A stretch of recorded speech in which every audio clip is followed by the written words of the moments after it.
Hello बच्चों, let's see the question.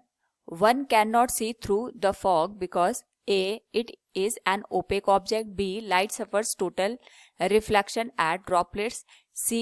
Light is scattered by droplets. And D.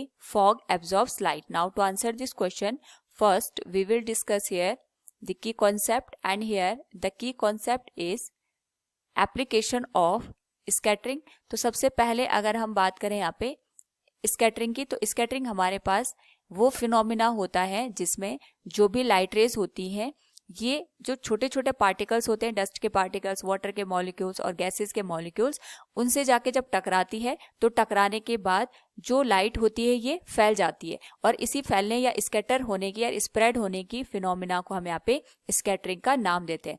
And we know that जो white light होती है इसमें 7 colours available होते हैं, और ये जो 7 कलर्स होते हैं जब ये किसी पार्टिकल्स, स्मॉल पार्टिकल से जाके टकराते हैं, उस पर्टिकुलर केस में इनकी स्कैटर होने की इंटेंसिटी डिफरेंट होती है, और वो डिपेंड करती है यहाँ पे वेवलेंथ के ऊपर.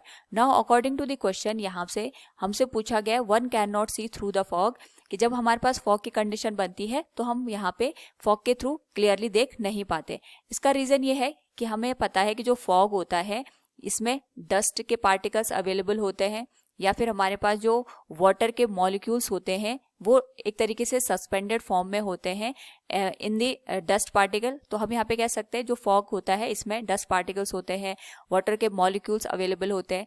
तो जब भी लाइट यहाँ पे इन पार्टिकल से जाके टकराती है तो टकराने के बाद यहाँ पे फैल जाती है. लेकिन यहाँ पे क्योंकि हमारे पास जो डस्ट पार्टिकल्स होंगे या वाटर के मॉलिक्यूल्स होंगे, इनका जो साइज होता है ये डिफरेंट होता है, और साथ में जब लाइट यहाँ पे इनसे टकराती है तो टकराने के बाद इनमें जो स्कैटरिंग की प्रोसेस होती है ये यूनिफॉर्म नहीं होती है. तो अगर यहाँ पे जो स्कैटरिंग की प्रोसेस यूनिफॉर्म नहीं होगी तो जो भी हमारे पास यहाँ पे ऑब्जेक्ट रखा होगा वो हमें यहाँ पे क्लियरली विजिबल नहीं होगा. तो हम यहाँ पे कह सकते हैं due to the presence of different particles, dust particles, water molecules, जो भी स्कैटरिंग की प्रोसेस होगी ये यहाँ पे यूनिफॉर्म या एक जैसी ना हो करके यहाँ पे हमें अलग अलग पॉइंट पे अलग अलग स्कैटरिंग नजर आती है. तो जब भी हम यहाँ पे ऑब्जेक्ट को देखने की कोशिश करेंगे तो नॉन यूनिफॉर्मिटी होने की वजह से जो इमेज बनेगी वो हमें ब्लर्ड बनेगी, यानी हमें क्लियरली ऑब्जेक्ट दिखाई